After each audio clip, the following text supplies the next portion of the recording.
إن الحمد لله نحمده ونستعينه ونستغفره ونعوذ بالله من شرور أنفسنا ومن سيئات أعمالنا من يهده الله فلا مضل له ومن يضلل فلا هادي له وأشهد أن لا إله إلا الله وحده لا شريك له وأشهد أن محمدا عبده ورسوله أما بعد فإن خير الحديث كتاب الله وخير الهدي هدي محمد صلى الله عليه وعلى آله وسلم وشر الأمور محدثاتها وكل محدثة بدعة وكل بدعة ضلالة وكل ضلالة في النار.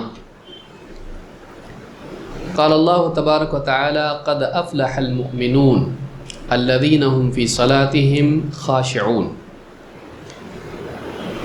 میرے محترم دینی بھائیوں، پچھلے کچھ دروس سے نماز میں خشوع کیسے پیدا کریں اس عنوان کے تحت کچھ باتیں خشوع سے متعلق ہم دیکھتے آ رہے ہیں. اسی سلسلے کو جاری رکھتے ہوئے آج کچھ مزید باتیں خشوع سے متعلق ہم دیکھیں گے انشاءاللہ. پچھلے درس میں ہم نے دیکھا تھا کہ خشوع میں سب سے پہلی چیز یہ ہونی چاہیے کہ بندہ جب اللہ کے سامنے نماز میں کھڑا ہو تو بندگی کے جذبات اس میں ہوں، فرما برداری کا مزاج اس میں ہو، اس کے اندر تواضع ہو، اکڑ نہ ہو. وہ اللہ کے سامنے کھڑا ہو تو اس کی شخصیت میں ظاہراً و باطناً جھکاؤ ہو. لہٰذا خشوع میں پہلی چیز یہ ہے کہ انسان اپنے کو اللہ کا غلام، اللہ کا بندہ، اللہ کا محتاج، اللہ کے مقابلے میں حقیر مان کے کھڑا ہو. وقوموا للہ قانتین، اللہ کے آگے کھڑے رہو فرما بردار بنے ہوئے. تو یہ بات ہم نے پہلے دیکھی. اس کے بعد دوسری بات جو ہم نے شروع کی تھی وہ یہ کہ نماز میں جب آدمی کھڑا ہو تو یہ بھی بات خشوع میں سے ہے کہ ایک انسان نماز میں اپنے پورے وجود کے ساتھ متوجہ ہو، اس کا دھیان نماز میں ہو، اس کا دل اللہ کی طرف متوجہ ہو. وہ اس بات کا احساس رکھ کے نماز پڑھے کہ اللہ تعالیٰ مجھے دیکھ رہا ہے، اللہ تعالیٰ میرے کلام کو سنتا ہے، میرے حال کو دیکھتا ہے، اور اللہ کا چہرہ بندے کے سامنے ہوتا ہے جب وہ نماز پڑھ رہا ہوتا ہے اور دھیان اللہ کی طرف ہوتا ہے. تو یہ دوسری بات ہے کہ نماز میں دھیان ہونا، نماز میں غافل نہیں ہونا، نماز میں چیزوں میں مشغول نہیں ہونا کہ تجارت میں، گھر میں اور فیوچر کے بارے میں یا ماضی کی کچھ چیزوں کے بارے میں آدمی نماز میں سوچتا رہے اور نماز ختم ہو جائے اور اسے احساس بھی نہ ہو. تو یہ خشوع والی نماز نہیں. خشوع والی نماز یہ ہے کہ نماز کی شروع سے اخیر تک بندے کی کوشش یہ ہو کہ اس کی توجہ نماز میں ہو. کبھی کبھار بھٹک سکتی ہے، واپس کھینچ کے اپنی توجہ کو نماز میں لانا، یہ خشوع ہے. اپنے دھیان کو بھٹکنے نہیں دینا، یہ خشوع ہے.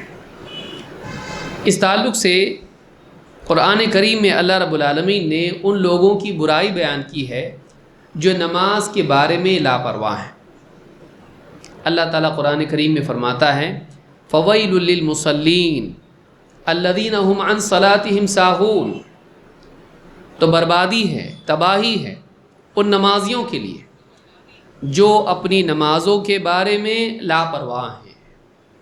الذین هم عن صلاتهم ساہون، کہ جو اپنی نمازوں کے سلسلے میں بالکل لاپرواہ ہیں، نماز کے بارے میں بھول میں پڑے ہوئے ہیں، غفلت میں پڑے ہوئے ہیں. اس آیت کی تفسیر میں مجاہد رحمہ اللہ فرماتے ہیں قولہ عن صلاتہم ساہون، کہتے ہیں لاہون، وہ اپنی نماز میں گویا کہ کھیل تماشے میں ہیں، نماز کے بارے میں وہ لاپرواہ ہیں، کھیل میں ہیں، نماز کے معاملے کی سنگینی ان کو معلوم نہیں. نماز کے اندر یا نماز کے بارے میں اس کو گویا کہ لاہو میں وہ پڑے ہوئے ہیں، کھیل میں پڑے ہوئے ہیں. نماز سے آدمی غافل ہو کر کمتر چیزوں میں اپنے آپ کو مشغول کرے، یہ نماز کی ناقدری ہے. ابن جریر الطبری رحمہ اللہ نے اس کو ذکر کیا ہے. امام ابن کثیر رحمہ اللہ فرماتے ہیں ساہون کے معنی کیا ہے اور اس کے تعلق سے کیا کیا چیزیں اس سے جڑی ہوئی ہیں اور کون سی چیزیں اس میں شامل ہوتی ہیں. کہتے ہیں فی قولہ ساہون وَإِمَّا عَنْ وَقْتِهَا الْأَوَّلِ فَيُؤَخِّرُونَهَا إِلَىٰ آخِرِهِ دَائِمًا أَوْ غَالِبًا. پہلی چیز کیا ہے کہ جو نماز کے بارے میں لاپرواہ ہیں ان کی پہلی علامت یہ ہے، پہلا جرم یہ ہے کہ وہ نماز کے اول وقت سے اس کو ہمیشہ مؤخر کرتے رہتے ہیں، ہمیشہ لیٹ ہی پڑھتے ہیں، ہمیشہ ایسے وقت میں پڑھتے ہیں کہ بس اب وقت ختم ہونے میں ہے. تو کہتے ہیں کہ وَإِمَّا عَنْ وَقْتِهَا الْأَوَّلِ فَيُؤَخِّرُونَهَا إِلَىٰ آخِرِهِ دَائِمًا أَوْ غَالِبًا. ہمیشہ ایسا کرتے ہیں کہ نماز اب ختم ہونے آیا وقت اور اب پڑھتے ہیں، یا غالب ان کا معاملہ یہ ہے اکثر ایسا ہی کرتے ہیں کہ نماز ٹالتے رہتے ہیں یہاں تک کہ نماز کا اول وقت نکل جاتا ہے، آخری وقت آ جاتا ہے اور پھر کسی طرح سے پڑھ لیتے ہیں. تو پہلی بات یہ ہے کہ جن کے بارے میں وعید آئی ہے آیت میں کہ بربادی ہے ان نمازیوں کے لیے، پڑھ کے بھی بربادی ہے، کہ وہ لوگ ہیں جو نماز کو ٹالتے رہتے ہیں یہاں تک کہ آخری وقت میں پڑھتے ہیں. 2 وَإِمَّا عَنْ أَدَائِهَا بِأَرْكَانِهَا وَشُرُوطِهَا عَلَى الْوَجْهِ الْمَأْمُورِ بِهِ. کہتے ہیں کہ دوسری صورت یہ ہے کہ یا تو پھر ایسا پڑھتے ہیں کہ نماز کو ادا تو کرتے ہیں لیکن اس کے ارکان اور اس کی شروط ان کو ویسا ادا نہیں کرتے ہیں جیسا کہ کرنا چاہیے تھا. نماز کی شروط ہے، نماز کے ارکان ہیں، رکوع ہے، سجود ہے، قیام ہے، اور اسی طرح سے سجود کے درمیان بیٹھنا ہے، رکوع کے بعد کھڑا ہونا ہے. جتنے نماز کے ارکان ہیں ان کو ٹھیک سے ادا نہیں کرتے ہیں. یہ نماز کی شروط ہیں، پاکیزگی کا معاملہ ہے، وقت کا معاملہ ہے، یا اسی طرح سے وضو کا کامل ہونا ہے، ٹھیک سے وضو کرنا ہے. جو نماز کی شروط ہیں ان کو بھی ٹھیک سے ادا کرتے نہیں ہیں.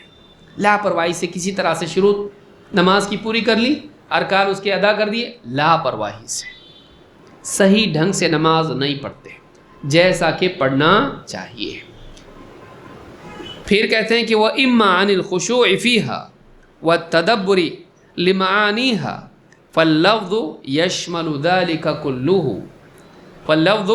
يَشْمَلُ ذَلِكَ كُلَّهُ. کہتے ہیں کہ یا تو پھر ایسا ہے کہ نماز میں ان کی خشوع نہیں ہوتا ہے، نماز میں عاجزی، پستی، دھیان نہیں ہوتا ہے، اور وَالتَّدَبُّرُ لِمَعَانِيهَا اور اس میں جو پڑھ رہے ہیں ان کے معنی میں تدبر نہیں ہوتا ہے.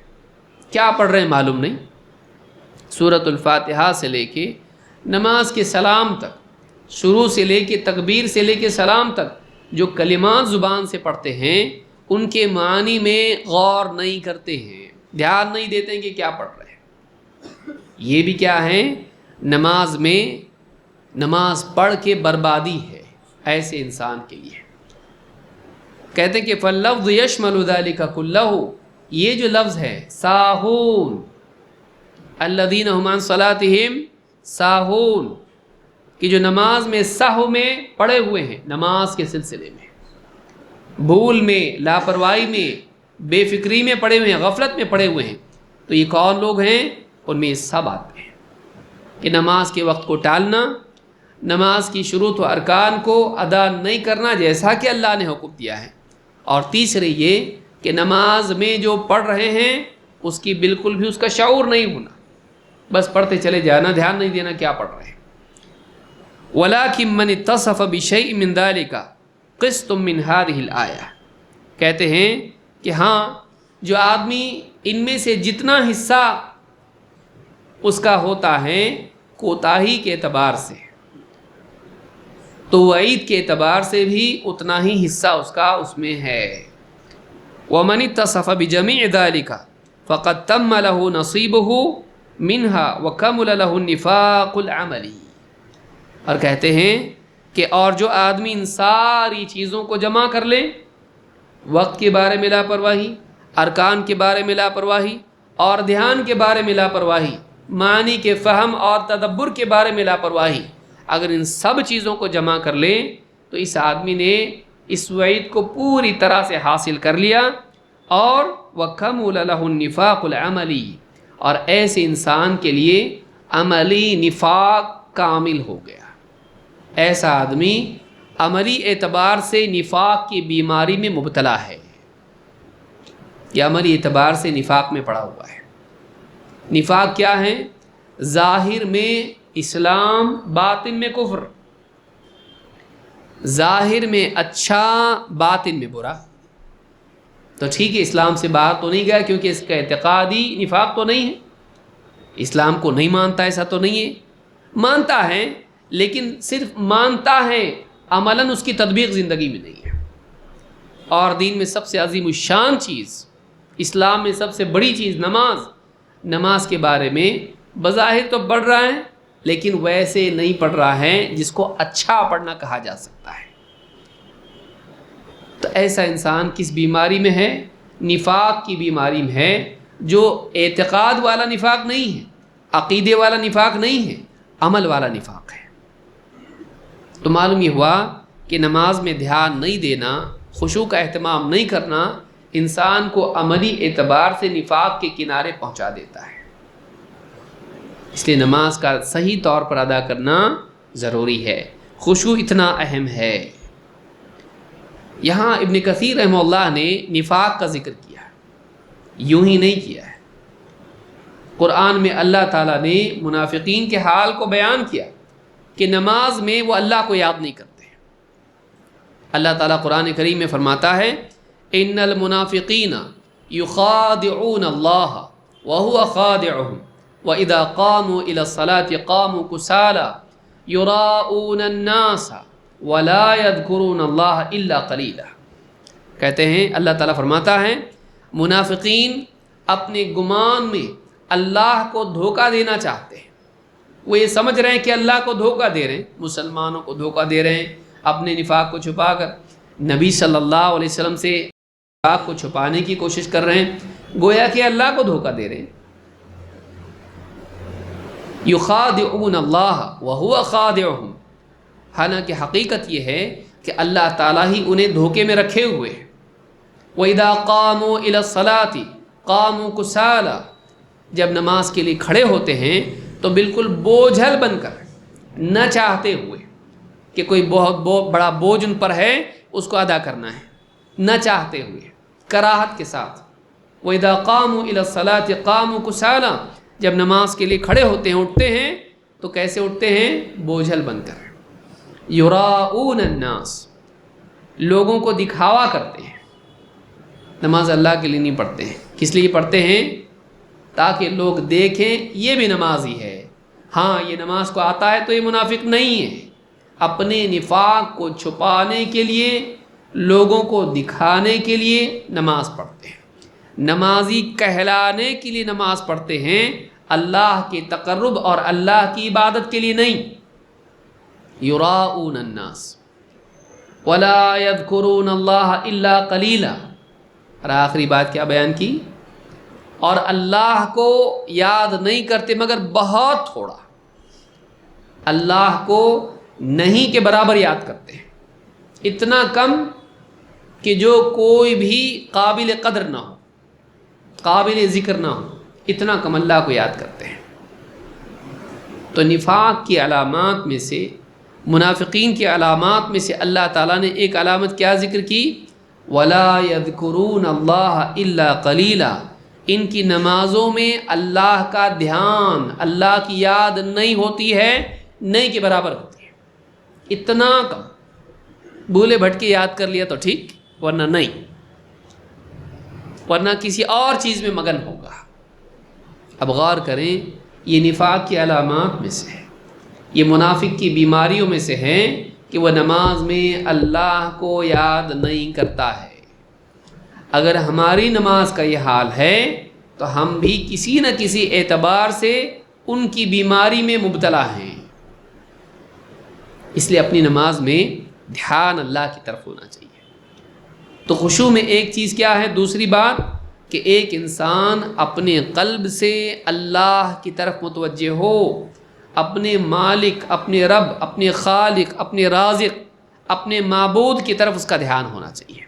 اللہ کی عبادت کر رہا ہے اور اللہ کی طرف دھیان نہیں، اللہ کی تعریف کر رہا ہے، اللہ کی حمد و ثنا کر رہا ہے، اللہ کا کلام پڑھ رہا ہے، اللہ سے خطاب کر رہا ہے، اور تیرا دھیان اللہ کی طرف نہیں۔ کسی انسان سے ایسی بات کرتا ہے نہیں، اور اللہ سے ایسا کلام کر رہا ہے تو کسی انسان سے ایسی بات نہیں کرتا ہے کہ دھیان کہیں اور ادھر بات کر رہا ہے، نہیں۔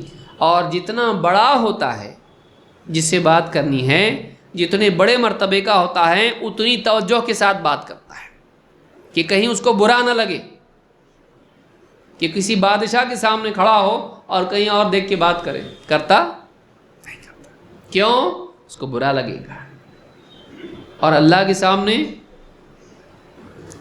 سامنے کیسا کھڑا ہوتا ہے؟ سارے بادشاہ برہنہ ہوں گے قیامت کے دن اللہ کے سامنے۔ جس کو اللہ لباس دے گا اس کو لباس ملے گا، جس کو اللہ عزت دے گا اس کو عزت ملے گی، سارا اقتدار سب کا چھین لیا جائے گا۔ لمن الملک اليوم للہ الواحد القہار۔ کس کی بادشاہ آج؟ اللہ کی ہے، ساری بادشاہت اللہ کی ہے۔ للہ الواحد القہار، اس ایک اللہ کے لیے بادشاہت آج ہے خاص، جو کیسا ہے؟ قہار ہے، سب پر غالب ہے، قہر والا، غلبے والا ہے۔ آج سب کے سب اس کے سامنے کیا ہیں؟ مجبور، محتاج، کچھ نہیں کر سکتے۔ وہی ہوگا جو اللہ چاہے گا۔ تھوڑی بہت جو آزادی دنیا میں تھی وہ بھی ختم، تھوڑا بہت اقتدار جو یہاں ملا ہوا تھا بھیک میں اللہ کی طرف سے، وہ بھی چھین لیا گیا۔ اس اللہ کے سامنے ہم کھڑے ہوتے ہیں جس کے حکم پر آسمان و زمین کا نظام چل رہا ہے، ہوائیں جس کے حکم سے چلتی ہیں، بارش جس کے حکم سے ہوتی ہے، سمندر جس کے حکم سے اپنی حدوں میں قائم ہے، زمین جس کے حکم سے برابر قائم ہے۔ وہ اللہ اس کے سامنے کھڑا ہے اور اس سے کلام کر رہا ہے، اور دھیان اس کی طرف نہیں ہونا چاہیے ایسا۔ وما قدر اللہ حق قدرہ، انہوں نے اللہ کی ویسی قدر نہیں کی جیسی کرنی چاہیے تھی۔ اللہ کی عظمت کا اندازہ ان کو ابھی نہیں ہے، قیامت کے دن ہوگا۔ بھائی مومن کو بھی قیامت کے دن اللہ کی عظمت کا اندازہ ہو، افسوس کی بات ہے۔ جس کے بارے میں اللہ تعالیٰ فرما رہا ہے من خشی الرحمن بالغیب، وہ بندہ جو بن دیکھے اللہ سے ڈرتا رہا۔ تو یہ ایمان والوں کی علامات میں سے ہے کہ ایمان والا کون ہے؟ من خشی الرحمن بالغیب، جو رحمان سے ڈرتا رہا زندگی میں، دیکھا نہیں اس کو لیکن پھر بھی اللہ کی عظمت کے احساس سے اس سے ڈرتا رہا۔ اور نماز جیسی حالت جس میں اللہ کے سامنے کھڑا ہے، اس میں اللہ سے نہیں خوف ہو تو اور کب ہوگا بھائی؟ اللہ کے سامنے پیشی کا احساس نماز سے زیادہ اور کب ہو سکتا ہے کہ ہاتھ باندھے اللہ کے سامنے کھڑا ہے؟ تو یہ جو چیز ہے اللہ کا دھیان نماز میں ہونا چاہیے، یہ بھی کیا ہے؟ خشوع میں سے ہے۔ تو منافقین کی علامات میں سے بتایا گیا کہ وہ کیا ہیں؟ نماز میں دھیان نہیں دیتے، اللہ کو یاد ہی نہیں کرتے، بہت تھوڑا، نہیں کے برابر۔ سورہ نساء میں آیت نمبر 142 میں بات اللہ تعالیٰ نے بیان کی ہے۔ حدیث میں بھی اللہ کے نبی صلی اللہ علیہ وسلم نے منافقین کے بارے میں بتایا ہے۔ کیا بتایا؟ آپ فرماتے ہیں تلک صلاۃ المنافق، یہ منافق کی نماز ہے۔ منافق بھی نماز پڑھتا ہے؟ آپ سوچئے ان مسلمانوں کا کیا حال ہے، کتنا افسوس ہے ان کے حال پہ جو نماز پڑھتے نہیں، وہ منافق رہ کے نماز پڑھ رہا ہے۔ تلک صلاۃ المنافق، یہ منافق کی نماز ہے۔ کیسی نماز؟ یجلس یرقب الشمس، بیٹھا سورج کو تکتا رہتا ہے۔ عصر کا وقت ہو گیا، ابھی غروب ہونے میں ہے، سورج کو دیکھتا رہتا ہے، نماز نہیں پڑھ رہا ہے عصر کی، بس یوں ہی تکتا رہتا ہے سورج کو۔ حتی اذا کانت بین قرنی الشیطان، یہاں تک کہ سورج ڈوبنے کے لیے بالکل شیطان کے دو سینگوں کے درمیان پہنچ جاتا ہے. جب سورج ڈوبنے لگتا ہے شیطان اس کے سامنے اپنے دونوں سینگ رکھ دیتا ہے تاکہ وہ ڈوبے، اس کو سجدہ کرنے والے شیطان کو سجدہ کریں.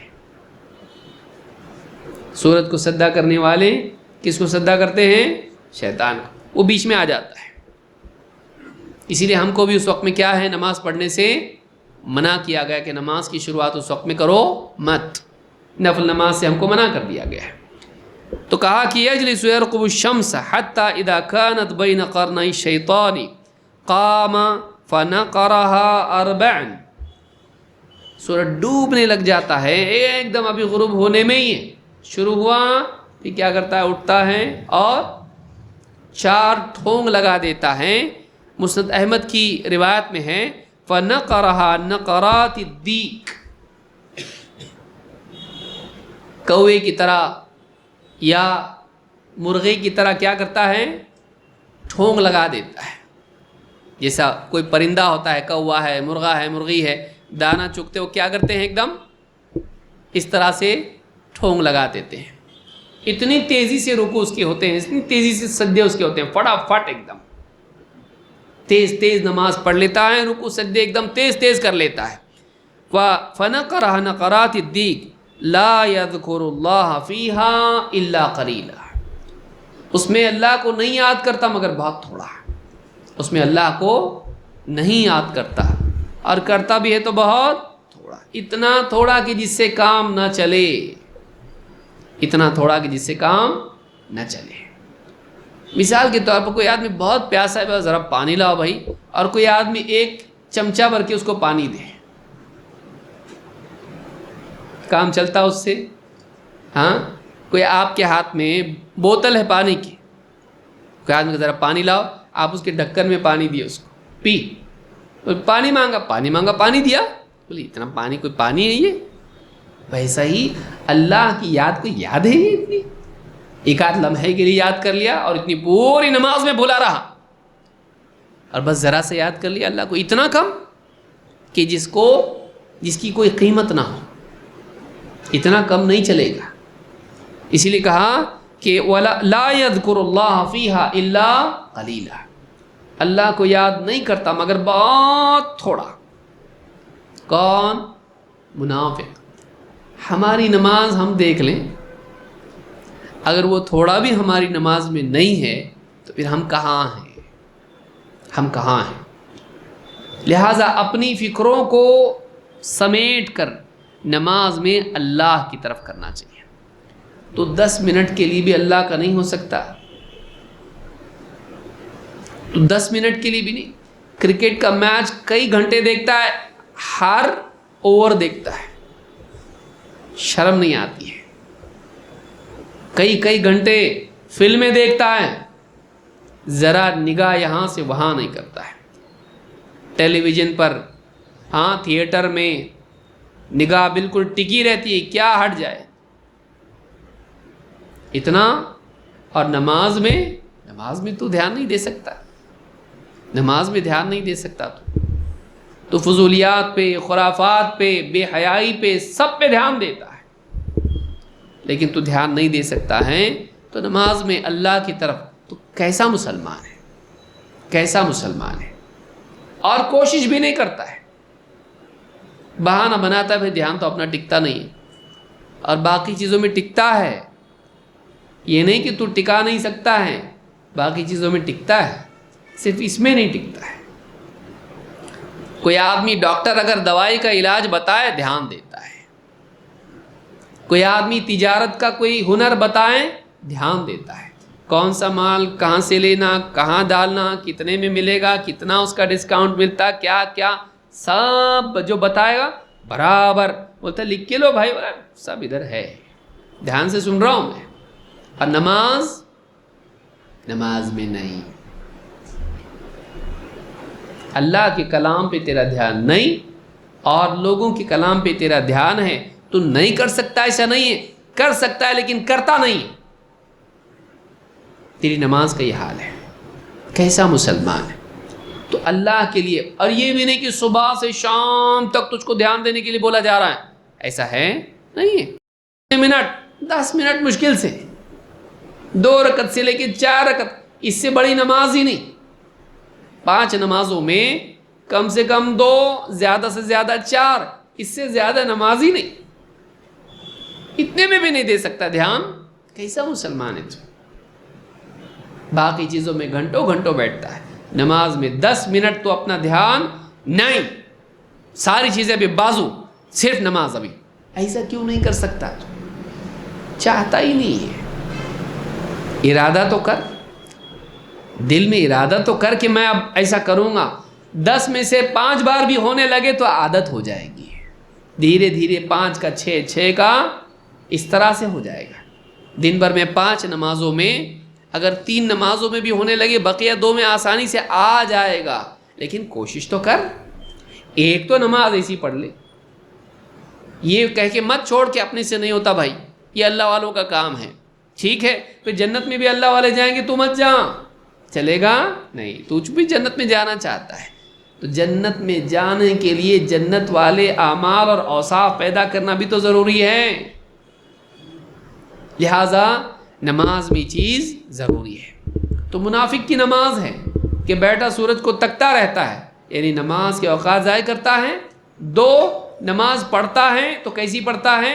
کوا جیسے ٹھونگ مارتا ہے، مرغا جیسے ٹھونگ مارتا ہے، ایسی نماز پڑھتا ہے۔ اور پھر کیا ہے؟ کسی طرح سے نماز ختم کر دیتا ہے۔ تو نماز کے وقت کو بھی برباد کیا اور نماز کی صفت کو بھی برباد کیا، جیسا کہ ابن کثیر رحمہ اللہ نے کہا۔ اور نمبر 3 کیا تھی اس میں؟ اللہ کو یاد نہیں کرتا۔ کل ملا کے چیزیں کتنی بھی دیکھیے، ابن کثیر نے جو چیزیں بیان کی ہیں وہ 3 باتیں اس حدیث میں ہیں۔ منافق کی نماز کیسی؟ نمبر 1، وقت ضائع کرتا ہے، تاخیر کرتا ہے، ایک دم بے وجہ تاخیر، بغیر کسی مجبوری کے تاخیر کرتا ہے۔ 2، اس کی صفات کو برباد کرتا ہے، ارکان کو برباد کرتا ہے۔ 3، اس میں دھیان بالکل نہیں ہوتا ہے۔ یہ 3 چیزیں ہیں، جس کی نماز میں یہ 3 چیزیں ہیں اس کے لیے بربادی ہے، پڑھ کے بھی۔ فوائل للمصلین الذین هم عن صلاتهم ساہون، یہ 3 باتیں ہیں جو حدیث میں آئی۔ اس حدیث کو امام مسلم نے کتاب المساجد و مواضع الصلاح میں اس کو ذکر کیا ہے، حدیث نمبر 622۔ چلیے آگے بڑھتے ہیں۔ نمبر 3، نماز میں خشوع۔ اس میں تیسری چیز یہ ہے کہ ایک انسان نماز میں قرآن پڑھ کے یا جو بھی پڑھ رہا ہے اس کو پڑھ کے اللہ کی محبت، اللہ کے خوف سے رونے لگے، یعنی اس پر رقت طاری ہو جائے۔ یہ سب کو نصیب نہیں ہوتا ہے، لیکن یہ بھی کیا ہے؟ ایک اعلیٰ چیز ہے، اور کبھی کبھی ہوتا ہے، یہ ہر دن تو نہیں ہو پاتا ہے، کیونکہ ہمارے گناہوں کی وجہ سے ہمارے دل کیا ہو گئے ہیں؟ سخت۔ جس قدر انسان کا دل نرم ہوتا ہے، اللہ سے مانوس ہوتا ہے، اس قدر اس پر وہ رقت زیادہ طاری ہوتی ہے۔ خصوصاً جب تنہائی کے اوقات ہوتے ہیں اور طویل قرأت ہوتی ہے، تو آپ دیکھیے تراویح میں کیسا ہوتا ہے۔ بہت سارے لوگ عرب ملکوں میں آپ دیکھیں گے کہ نماز جب پڑھتے ہیں تراویح کی، اور جب قرأت ہوتی ہے اور لمبی قرأت ہوتی ہے، اور خاص کر کے جب اللہ کی عظمت، قیامت، آخرت، جنت، جہنم کے حالات آتے ہیں، وہ لوگ عربی جانتے ہیں، عربی وہ سمجھ پاتے ہیں۔ جب ان کے دل پر وہ باتیں اثر کرتی ہیں تو دل نرم ہو کے آنکھوں سے کیا ہوتا ہے؟ آنسو بہنے لگتے ہیں، لوگ بلبلا کر بھی رونے لگتے ہیں، اور سچا رونا ہوتا ہے۔ بہت سارے لوگوں کو اپنے گناہ کا احساس ہوتا ہے، آخرت کی فکر پیدا ہوتی ہے، اللہ کے احسانات اور اپنی کوتاہی کا احساس ہوتا ہے، اور پھر رو دیتے ہیں۔ یہ جو کیفیت ہے یہ بھی خشوع ہی کا حصہ ہے۔ جس کی نماز میں یہ ہے، ہمیشہ ہو تو بہت بڑی بات ہے، اور ہمیشہ اگر نہ بھی ہو، کبھی کبھار ہو، تب بھی بہت بڑی بات ہے۔ یہ اعلیٰ مرتبہ ہے خشوع کا۔ اس تعلق سے آپ دیکھیں، مطرف ابن عبداللہ ابن شخیر کہتے ہیں، رأیت رسول اللہ صلی اللہ علیہ وسلم یصلی، میں نے اللہ کے رسول صلی اللہ علیہ وسلم کو نماز پڑھتے دیکھا، وفی صدرہ عزیز کعزیز الرحا من البکا، اور میں نے دیکھا اللہ کے نبی صلی اللہ علیہ وسلم نماز پڑھ رہے تھے، آپ کے سینے میں سے ایسی آواز نکل رہی تھی جیسے چکی گھومنے کے وقت میں آواز ہوتی ہے، خر خر جس طرح سے آواز نکلتی ہے نا، چکی آپ گھمائیں گے اگر تو چکی کی آواز کیسی نکلتی ہے، ویسے آپ کے سینے میں سے آواز گھٹن کی وجہ سے نکل رہی تھی۔ جب آدمی روتا ہے اور گھٹ گھٹ کے روتا ہے، کیفیات جو اس کی جو ہے دل میں سمیٹ نہیں پاتا ہے، ہچکیاں لے کے جب روتا ہے، اندر ہی اندر روتا ہے، تو وہ آواز کیسی نکلتی ہے، جیسے چکی کی آواز ہوتی ہے۔ تو اللہ کے نبی صلی اللہ علیہ وسلم کے سینے سے آواز ایسی نکل رہی تھی کہ عزیز الرحا من البکا، آپ کے رونے کی وجہ سے ایسی آواز نکلتی، یعنی اللہ کے نبی صلی اللہ علیہ وسلم نماز میں روتے تھے، نماز میں آپ روتے تھے۔ امام احمد نے، ابو داؤد، نسائی، ابن حبان، ابن خزیمہ اور حاکم نے اس کو روایت کیا ہے۔ سنن ابی داؤد میں حدیث نمبر 904 پر یہ روایت موجود ہے اور حدیث صحیح ہے۔ ابو بکر صدیق رضی اللہ تعالیٰ کا حال دیکھیے، آخری وقت جب اللہ کے نبی صلی اللہ علیہ وسلم کا تھا، اس وقت میں عائشہ رضی اللہ تعالیٰ عنہ فرماتی ہیں ان رسول اللہ صلی اللہ علیہ وسلم قال فی مرضہ، اللہ کے رسول صلی اللہ علیہ وسلم اپنے آخری ایام میں جب بیمار ہوئے تو آپ نے صحابہ سے کہا مرو ابا بکر یصلی بالناس، ابو بکر سے کہو کہ وہ لوگوں کو نماز پڑھائیں، ابو بکر سے کہو کہ وہ لوگوں کو نماز پڑھائیں، کیونکہ آپ کی حالت اتنی خراب تھی، آپ اتنی تکلیف میں تھے، آپ بیماری کی وجہ سے اتنی قوت نہیں تھی کہ اٹھ کے نماز پڑھا سکے، تو آپ نے کیا کہا، ابو بکر سے کہو کہ وہ لوگوں کو نماز پڑھائیں۔ قالت عائشہ قلت ان ابا بکر اذا قام فی مقامک لم یسمع الناس من البکاء، عائشہ نے کہا کہ اللہ کے رسول، ابو بکر اگر آپ کی جگہ کھڑے ہو کر نماز پڑھائیں گے تو لوگوں کو قرآن پڑھ کے سنا نہیں سکیں گے، رو دیں گے، اتنا روئیں گے کہ ان کی قرت لوگوں تک پہنچے گی نہیں، اپنے آپ کو قابو میں نہیں رکھ پائیں گے، رونا شروع کر دیں گے، لوگوں کو قرآن سنا تو رہا روتے ہی رہ جائیں گے۔ کہ نبی کے مقام پہ کھڑا ہو کے اور نماز پڑھا رہا ہے آدمی، اور احساس یہ کہ ہمارے نبی صلی اللہ علیہ وسلم اب کیا ہیں، بیمار ہیں، پڑھا نہیں سکتے، آپ کی جگہ پر کھڑے ہو کر وہ نماز نہیں پڑھا پائیں گے، اللہ کے رسول اتنا روئیں گے کہ لوگوں کو قرت سننے میں ہی نہیں آئے گی۔ کہا کہ اذا قام فی مقامک لم یسمع الناس من البکاء، لوگوں کو قرآن سنا نہیں پائیں گے، اور رونے کی شدت کی وجہ سے، رونے کے غلبے کی وجہ سے، رقت کی وجہ سے۔ یہ بخاری کے الفاظ ہیں، اور مسلم کی روایت میں قالت لما دخل رسول اللہ صلی اللہ علیہ وسلم بیتی، اللہ کے رسول صلی اللہ علیہ وسلم جب میرے گھر میں تھے، داخل ہوئے آخری وقت میں، قال مروا ابا بکر فلیصلی بالناس، لوگوں کو حکم دو، ابو بکر کو حکم دو کہ وہ لوگوں کو نماز پڑھائیں۔ قالت فقلت یا رسول اللہ ان ابا بکر رجل رقیق، کہتی میں نے کہا اللہ کے رسول، ابو بکر جو ہیں یہ بڑے نرم دل انسان ہیں، رجل رقیق، رقت ان کے دل میں ہے، نرم دل ہے۔ اذا قرأ القرآن لا يملك دمعه، جب وہ قرآن پڑھتے ہیں تو اپنے رونے کو روک نہیں پاتے، جب وہ قرآن پڑھتے ہیں تو رونا رکتا نہیں ان کا۔ فلو امرت غیر ابی بکر، کاش کہ اللہ کے رسول آپ کسی اور کو نماز پڑھانے کے لیے کہیں، کاش کہ آپ کسی اور سے کہیں وہ نماز پڑھا دے۔ ابو بکر صدیق رضی اللہ تعالیٰ عنہ اپنے آپ کو کنٹرول نہیں کر پائیں گے، اتنے نرم دل ہیں کہ قرآن پڑھنا شروع کریں گے، رونا بھی شروع کر دیں گے، پڑھ ہی نہیں پائیں گے۔ اور خاص طور سے ایسے وقت میں جب کہ آپ بیمار ہیں اور آپ کی جگہ کھڑے ہو کے لوگوں کو نماز پڑھا رہے ہیں، یہ ایسا جذباتی موقع ہے، وہ نہیں پڑھ پائیں گے۔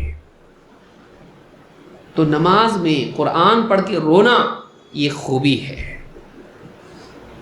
مسئلہ یہ ہے کہ ہم لوگوں کو معلوم ہی نہیں ہم پڑھتے کیا ہے، اور کیا یہ اتنا مشکل ہے؟ کیا اتنا مشکل ہے؟ اگر سعودی سے ہمارا جاب کا لیٹر آ جائے، کیا ہم ترجمہ کرا کے چین نہیں لیتے ہیں؟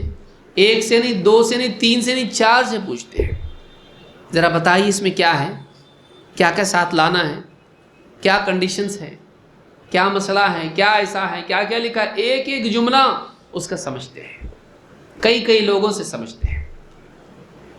1400 سال ہو گئے قرآن آ کے، اور کئیوں سال ہماری زندگی، 30 سے لے کے 60 سال تک ہماری زندگی گزر گئی، لیکن ہمارے دل میں کبھی جذبہ پیدا نہیں ہوتا ہے کہ میں اتنی نمازیں پڑھتا ہوں، پورا قرآن نہ صحیح، چھوٹی چھوٹی صورتیں جو میں پڑھتا ہوں کم سے کم اس کا مطلب تو مجھے معلوم ہو، تاکہ نماز جب میں پڑھوں تو ایسا نہ ہو کہ میری زبان پڑھ رہی ہو اور دل کہیں اور ہو، میری زبان کے ساتھ میرا دل بھی موافقت کر رہا ہو، جو میں پڑھ رہا ہوں میرا دل اس کو سمجھ رہا ہو۔ اس کے لیے کم سے کم میں دیکھ تو لوں کہ اس کا ترجمہ کیا ہے، اس کی تفسیر کیا ہے، کتنا وقت لگتا ہے اس کے لیے۔ اگر مان لیجئے مجھ کو صرف 10 صورتیں بھی یاد ہیں، ان 10 صورتوں کی تفسیر نہیں پڑھ سکتا آدمی، اس کا ترجمہ نہیں جان سکتا۔ ہم میں سے کتنے لوگ ہیں جن کو سورۃ الفاتحہ کا ترجمہ معلوم ہے، کتنے ہیں جن کو قل هو اللہ احد کا ترجمہ معلوم ہے، کتنے ہیں جن کو انا اعطیناک الکوثر اور والعصر ان الانسان لفی خسر کا ترجمہ معلوم ہے، کتنے لوگ ہیں؟ کیوں نہیں؟ اس کی اہمیت اتنی نہیں ہے، اتنی اہمیت اس کو ہم نہیں دیتے ہیں، بس رسمی نماز سالوں سال ہماری چل رہی ہے، بس نماز کی رسم ادا کر رہے ہیں ہم لوگ، کسی طرح سے پڑھ رہے ہیں۔ وہ کیفیت جو نماز میں ہونا چاہیے کیسے آئے گی؟ پھر ہم کہہ رہے ہیں کہ نماز زندگی بدلتی نہیں، تو اپنی نماز بدل، تیری زندگی نماز بدلے گی۔ تو اپنی نماز کو صحیح کر، تیری نماز تیری زندگی کو صحیح کرے گی۔ تیری نماز ہی خود بگڑی ہوئی، تیری زندگی کہاں سے سدھارے گی؟ اور نماز کے بگاڑ میں سے ایک بگاڑ یہ بھی ہے کہ انسان کا قلب نماز میں غافل ہو۔ اور نماز میں دل غافل کیوں ہے؟ کیا پڑھ رہا معلوم نہیں، کیسے دھیان ہو پائے گا، کیسے دھیان دے پائے گا انسان؟ لہٰذا نماز میں جو ہم پڑھتے ہیں وقت نکالیے روزانہ، واٹس ایپ کم پڑھیے، قرآن زیادہ پڑھیے، تھوڑا سا وقت نکالے، 15 منٹ بس۔ وقت نہیں آپ کے پاس، بہت مشغول انسان ہے، اچھی بات ہے، کوئی شکایت نہیں، تھوڑا 15 منٹ نکالو، بھائی سورہ فاتحہ کی تفسیر کیا ہے، اس کا ترجمہ کیا ہے، الحمدللہ رب العالمین کا مطلب کیا ہے، بسم اللہ الرحمن الرحیم کا ترجمہ کیا ہے۔ ایک بار، 2 بار، 3 بار، 10 بار جب دیکھے گا دل میں بیٹھ جائے گا۔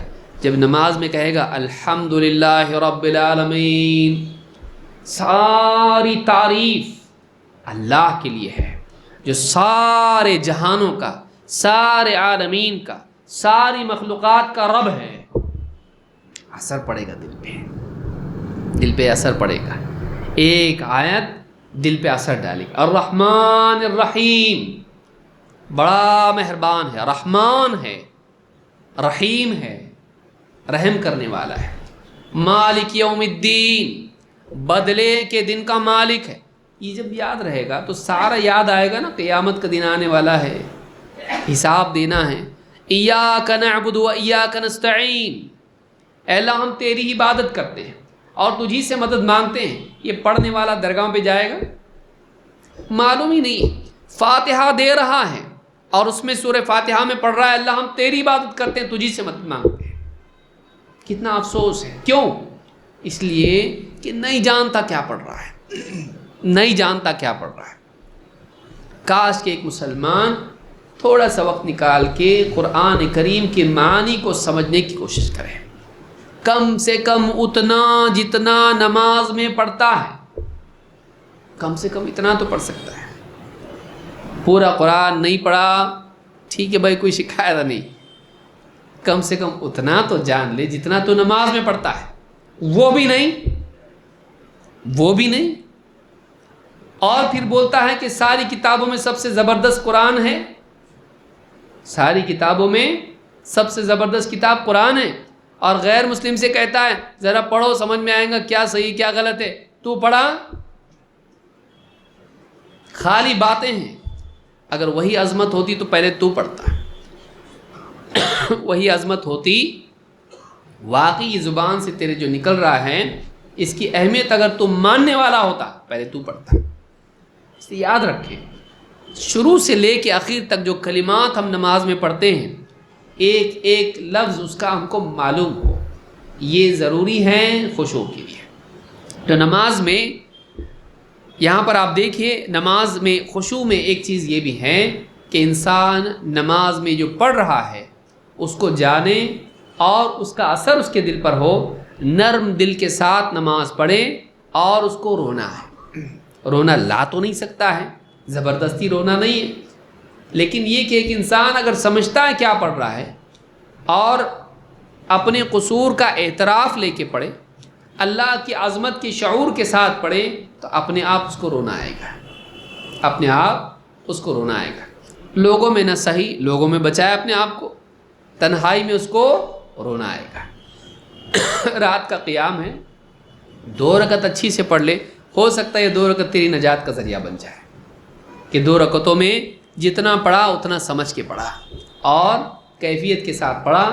2 رکعتیں پچھلے درس میں بھی ہم نے دیکھا تھا کہ وہ 2 رکعتیں اس کے لیے نجات کا ذریعہ بن سکتی, اس کے لیے جنت واجب ہو جاتی ہے. جو حدیث میں نے ذکر کی ابو بکر صدیق رضی اللہ تعالیٰ عنہ کے تعلق سے, اسے امام البخاری نے کتاب الآذان میں حدیث نمبر 716 اور امام مسلم نے کتاب الصلاح میں روایت کیا ہے حدیث نمبر 418. چلیے آگے بڑھتے ہیں.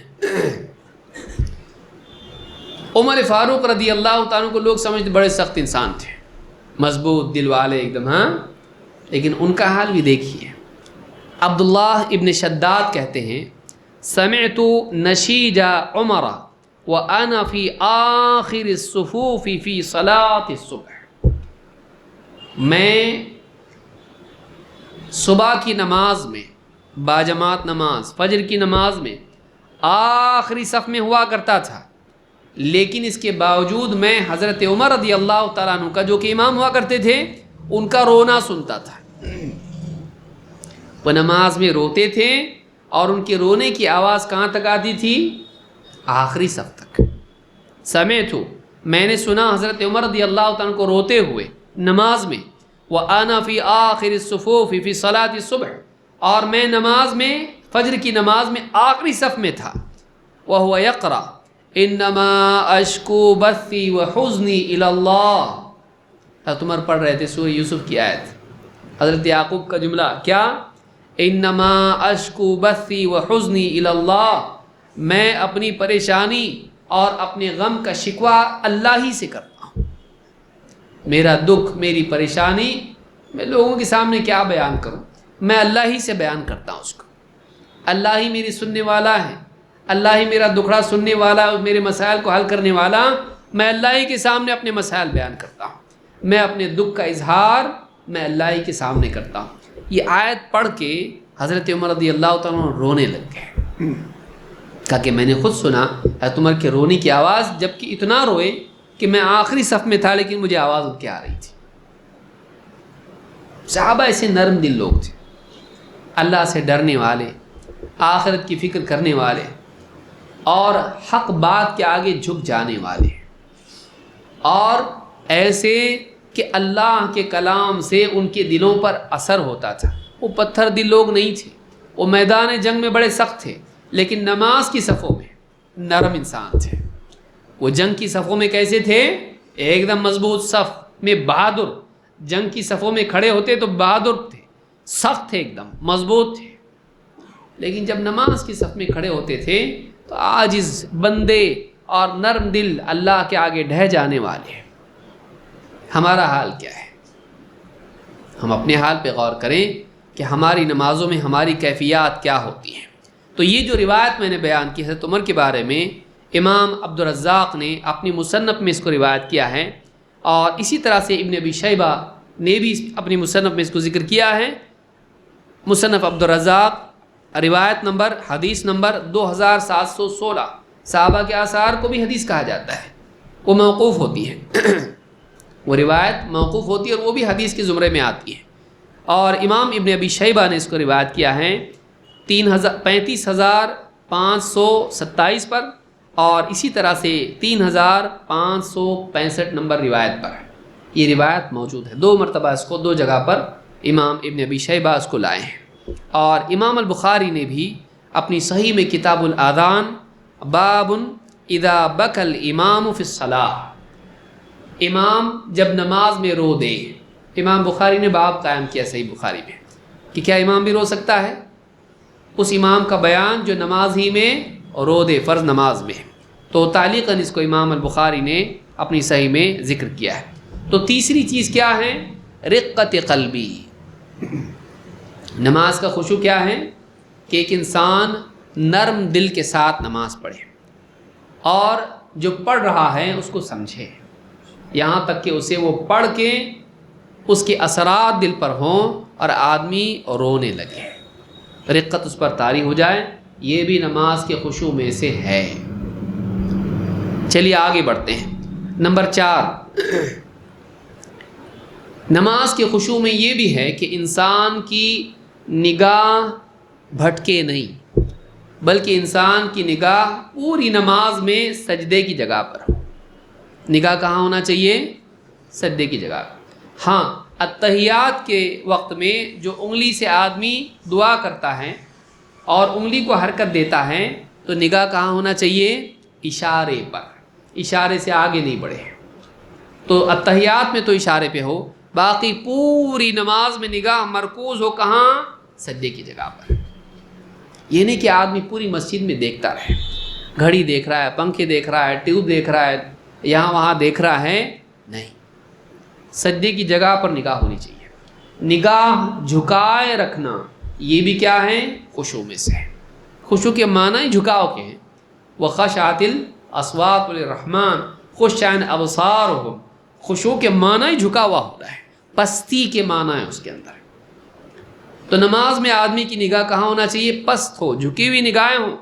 ایک مجرم اپنے مالک کے سامنے کھڑا ہوا ہو، ایسی کیفیت بندے پر طاری ہونی چاہیے کہ ایک بھاگا ہوا مجرم پکڑ کے بادشاہ کے سامنے لا کے کھڑا کر دیا گیا. کیا حال ہوتا اس کا؟ شرم سے سر جھکا ہوا ہوتا اس کا، نگاہیں جھکی ہوئی ہوتی ہے، نظر اٹھا کے دیکھتا بھی نہیں. چھوٹے بچے کو دیکھیے کچھ گڑبڑ کر کے آتا ہے، کیا کیا؟ نیچے دیکھتا سیدھا، نگاہ اٹھاتا ہی ادھر دیکھ نہیں دیکھتا. ہو ہمت نہیں ہو پاتی. کیوں؟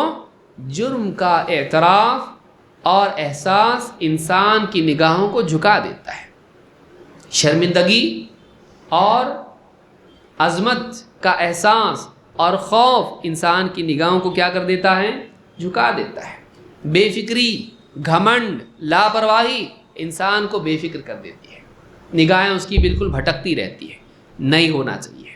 تو نماز کے خشوع میں سے یہ بھی ہے کہ انسان کی نگاہیں جھکی ہوئی ہوں.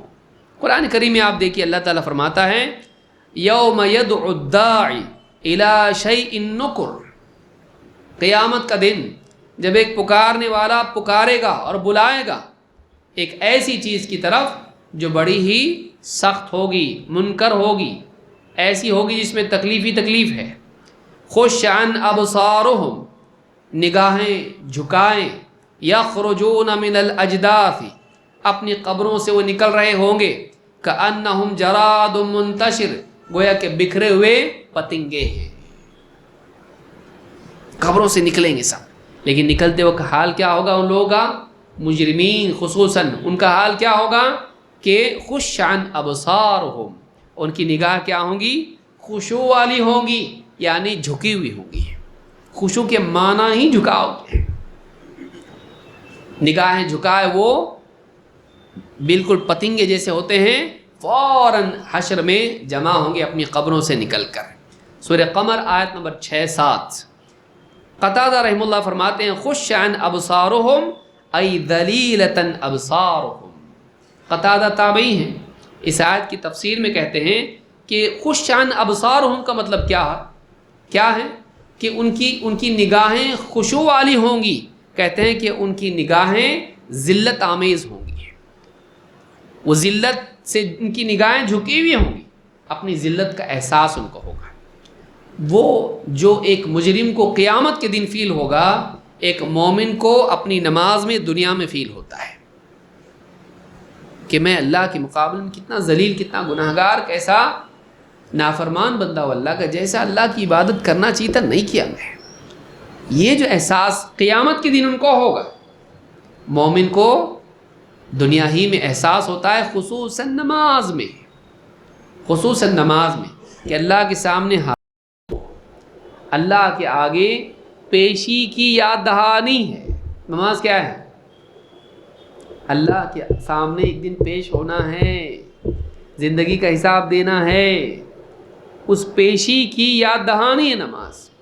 تو وہاں اس پیشی کے وقت میں ان پر وہ گزرے گی، مومن پر 5 اوقات میں، 5 نمازوں میں، ہر نماز میں یہ چیز پیش ہوتی ہے، ہر نماز میں یہ چیز اس پر وارد ہوتی ہے۔ لہٰذا یہ بھی خشوع میں سے ہے کہ ایک انسان اپنی نگاہوں کو جھکائے۔ اللہ تعالیٰ فرماتا ہے خاشعۃ ابصارہم ترہقہم ذلہ، قیامت کے دن مجرمین کا حال کیا ہوگا؟ خاشعۃ ابصارہم، ان کی نگاہیں جھکی ہوئی ہوں گی، ترہقہم ذلہ، اور ذلت ان پر چھائی ہوئی ہوگی، ذالک الیوم الذی کانوا یوعدون، یہی وہ دن ہے جس کا ان سے وعدہ کیا جاتا تھا، وہ دن آ کر رہے گا۔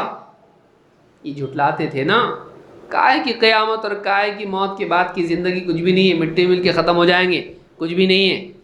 اچھا تم جھٹلاتے تھے دنیا میں، یہی وہ دن تھا جس کا تم سے نبی آ کر وعدہ کرتے تھے، حق کے دائی تم کو بتاتے تھے، ارے ڈرو سدھرو، زندگی کی اصلاح کرو، قیامت کا دن آنے والا ہے، اس میں کوئی شک نہیں ہے۔ ذالک الیوم الذی کانوا یوعدون، یہی وہ دن ہے جس کا تم سے وعدہ کیا جاتا رہا۔ وہ دن آیا تو ان کا حال کیا ہوگا؟ خاشعۃ ابصارہم، ذلت سے ان کی نگاہیں کیا ہوں گی؟ جھکی ہوئی ہوں گی، ترہقہم ذلہ، اور ہر طرف سے ان پر ذلت ہی ذلت چھائی ہوئی ہوگی۔ ذلیل ہوگا اس وقت میں آدمی، لیکن اس وقت کی ذلت کیا ہوگی؟ دائمی، اس پر کوئی ثواب نہیں، اس پر کوئی اجر نہیں۔ لیکن یہاں پر ایک انسان وہ کیفیت محسوس کرے اپنے گناہوں کی ندامت سے، یہ اس کے لیے نجات کا ذریعہ بنے گی، یہ اس کے لیے اصلاح کا ذریعہ بنے گی۔ لہٰذا یہ کیفیت ہے جو انسان کے اوپر وارد ہونا چاہیے۔ بعض لوگوں کا حال یہ ہوتا ہے اس کے برعکس کہ نماز میں اوپر دیکھتے ہیں، بہت سے لوگ حرم میں ایسا کرتے ہیں، غلط ہے، وہ نہیں ہونا چاہیے۔ نماز میں نگاہ کہاں ہونا چاہیے؟ تراویح میں آپ دیکھیے بہت سے لوگ حرم میں نماز پڑھ رہے ہیں اور اوپر دیکھ رہے ہیں، اچھی بات نہیں ہے، اسے منع کیا گیا ہے۔ انس بن مالک رضی اللہ تعالیٰ عنہ فرماتے ہیں قال النبی صلی اللہ علیہ وسلم ما بال اقوام يرفعون ابصارهم الى السماء في صلاتهم، لوگوں کو کیا ہو گیا ہے کہ وہ نماز میں اپنی نگاہیں آسمان کی طرف اٹھاتے ہیں۔ لوگوں کو کیا ہوا ہے؟ ڈانٹ کے طور پر کہا، کیا ہوا ہے لوگوں کو کہ نماز میں اپنی نگاہیں کہاں کرتے ہیں؟ آسمان کی طرف اٹھاتے ہیں۔ يرفعون ابصارهم الى السماء في صلاتهم فاشتد قوله في ذلك حتى قال، آپ صلی اللہ علیہ وسلم کی بات سخت ہوتی چلی گئی، یہاں تک کہ آپ نے کہا لَيَنْتَهُنَّ عَنْ ذَلِكَ أَوْ لَتُخْتَفَنَّ أَبْصَارُهُمْ، جو لوگ نماز میں اپنی نگاہیں آسمان کی طرف کرتے ہیں انہیں چاہیے کہ اپنے اس عمل سے رک جائیں، انہیں چاہیے کہ اپنے عمل سے رک جائیں، ورنہ لَتُخْتَفَنَّ أَبْصَارُهُمْ، کہیں ایسا نہ ہو کہ ان کی نگاہیں ان سے اچک لی جائیں، ان کی بصارت سلب کر لی جائیں، ان سے ان کی دیکھنے کی بینائی، دیکھنے کی صلاحیت ہی اللہ تعالیٰ چھین لے، اندھا کر دے ان کو اللہ تعالیٰ۔ آسمان کی طرف دیکھنے والے نماز میں اس سے باز آئیں، کہیں ایسا نہ ہو کہ اللہ تعالیٰ ان کو اندھا کر دے، ان کی بینائی سلب کر لے۔ اس حدیث کو امام البخاری نے کتاب الادان میں روایت کیا، حدیث نمبر 750۔ ایک اور روایت میں آپ نے فرمایا لَيَنْتَهِيَنَّ أَقْوَامٌ يَرْفَعُونَ أَبْصَارَهُمْ إِلَى السَّمَاءِ فِي الصَّلَاةِ أَوْ لَا تَرْجِعُ إِلَيْهِمْ، جو لوگ نماز میں اپنی نگاہیں آسمان کی طرف اٹھاتے ہیں وہ اپنے عمل سے باز آ جائیں، کہیں ایسا نہ ہو کہ پھر اٹھی ہوئی نگاہیں واپس لوٹ کے ہی نہیں آئیں، اٹھی کی اٹھی رہ جائیں اور بینائی ان کی کیا ہو جائیں، سلب کر لی جائے، دیکھنے کی صلاحیت اللہ چھین لے، اوپر کے اوپر ہی رہیں، واپس بینائی ان کی لوٹ کے ہی نہیں آئے۔ اس حدیث کو امام مسلم نے روایت کیا ہے، حدیث نمبر 428، اور بخاری میں حدیث نمبر 750۔ معلوم ہوا کہ یہ چیز جائز نہیں ہے، حرام ہے۔ کیوں؟ اس لیے کہ اس پر وعید ہے اللہ کے عذاب کی دنیا میں۔ جس چیز پر عذاب کی وعید ہو اور جس پر ڈانٹا جائے، اس طرح سے عذاب سے دھمکایا جائے، وہ چیز چھوٹی نہیں ہوتی ہے بلکہ وہ کیا ہوتی ہے، بڑی ہوتی ہے۔ کبیرہ گناہ کی علامات میں سے ابن عباس رضی اللہ تعالیٰ عنہ نے، اسی طرح سے ابن تیمیہ اور بہت سارے مفسرین اور علماء نے بتایا ہے کہ کبیرہ گناہ کی علامات میں سے یہ ہے کہ اس پر دنیا میں یا آخرت میں عذاب کی دھمکی ہو۔ تو معلوم ہوا کہ نماز میں آسمان کی طرف دیکھنا کیا ہے، گناہ ہے، اور یہ ممکن ہے کہ اللہ تعالیٰ اس پر دنیا ہی میں سزا دے دے۔ تو نماز میں آسمان کی طرف دیکھنا نہیں چاہیے۔ تو یہ 4 باتیں ہماری مکمل ہوئی، یاد ہے کسی کو؟ نماز میں خشوع کیا ہے؟ تو خشوع کے ساتھ پڑھنا ہے کہ نہیں پڑھنا ہے؟ یاد نہیں رکھیں گے تو کریں گے کیسے بھائی؟ نمبر 1، بندگی کے احساس کے ساتھ نماز پڑھنا، کہ ایک انسان اپنے دل میں کیا ہے، میں چاہے کمپنی کا مالک ہوں، بادشاہ ہوں، اللہ کا کیا ہوں، بندہ، اللہ کا غلام ہوں، اس احساس کے ساتھ نماز پڑھنا۔ دوسرے، اللہ کا اقبال قلب، نماز میں اللہ کی طرف دھیان ہو، اللہ کی طرف متوجہ بندہ ہو کہ اللہ مجھے دیکھ رہا ہے۔ اعلیٰ درجہ یہ ہے کہ میں اللہ کو دیکھ رہا ہوں، اس طرح نماز پڑھے۔ کم تر درجہ کیا ہے، اللہ مجھے دیکھ رہا ہے۔ نمبر 3، نرم دلی کے ساتھ، رقت کے ساتھ آدمی کیا کرے، نماز پڑھے۔ اور نمبر 4، نگاہیں سجدے کی جگہ ہو، یہ نہیں کہ دائیں بائیں آگے پیچھے سب دیکھ رہا ہو، نہیں، بلکہ نگاہ کہاں ہونا چاہیے، سجدے کی جگہ ٹکی ہونا چاہیے۔ یہ 4 چیزیں ہیں جو خشوع میں سے ہیں۔ 5ویں ایک چیز رہ گئی جو انشاءاللہ ہم آنے والے درس میں دیکھیں گے، جو بہت اہم ہے، جو بہت اہم ہے، جس میں بہت سارے لوگ غلطی کرتے ہیں، تو انشاءاللہ اس کو بھی ہم دیکھیں گے۔